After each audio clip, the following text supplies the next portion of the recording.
ایک آدمی کے 4 بیٹے تھے۔ وہ چاہتا تھا کہ اس کے بیٹے یہ سبق سیکھ لے کہ کسی کو پرکھنے میں جلد بازی نہیں کرنی چاہیے۔ اس لیے اس بات کو سمجھانے کے لیے اس نے اپنے بیٹوں کو سفر پر روانہ کرنے کا فیصلہ کیا اور کسی دور دراز علاقے میں ناسپتی کا ایک درخت دیکھنے کے لیے بھیجا۔ ایک وقت میں ایک بیٹے کو سفر پر بھیجا اور اس درخت کو دیکھ کر آؤ۔ باری باری سب کا سفر شروع ہوا۔ پہلا بیٹا سردی کے موسم میں گیا، دوسرا بارش میں، تیسرا گرمی کے موسم میں اور سب سے چھوٹا بیٹا خزاں کے موسم میں گیا۔ جب سب بیٹے اپنا اپنا سفر ختم کر کے واپس لوٹ آئے تو اس آدمی نے اپنے 4 بیٹوں کو ایک ساتھ بلایا، سب سے ان کے سفر کی الگ الگ تفصیل کے بارے میں پوچھا۔ پہلا بیٹا جو سردی کے موسم میں اس درخت کو دیکھنے کے لیے گیا تھا، اس نے کہا کہ وہ درخت بہت بدصورت، جھکا ہوا اور ٹیڑھا سا تھا۔ دوسرے بیٹے نے کہا نہیں، وہ درخت تو بہت ہرا بھرا تھا، بڑے بڑے پتوں سے بھرا ہوا تھا۔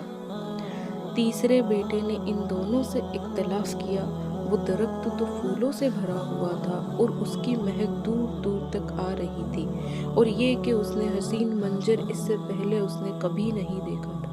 سب سے چھوٹے بیٹے نے اپنے سب بڑے بھائیوں سے اختلاف کرتے ہوئے کہا کہ وہ ناسپتی کا درخت تو پھل سے لدا تھا اور اس پھل کے بوجھ سے درخت زمین سے لگا زندگی سے بھرپور نظر آ رہا تھا۔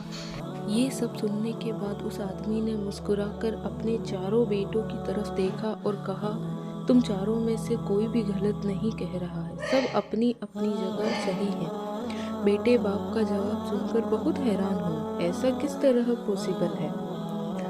باپ نے اپنی بات جاری رکھتے ہوئے کہا کہ اس کہانی سے ملنے والی سیکھ، تم کسی بھی درخت یا پھر کسی شخص کو ایک موسم یا ایک حالات میں دیکھ کر کوئی فیصلہ نہیں کر سکتے۔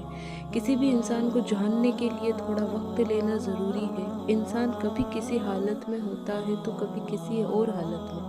اگر درخت کو تم نے سردی کے موسم میں بے رونق دیکھا تو اس کا مطلب یہ نہیں کہ اس پر کبھی پھل نہیں آئیں گے۔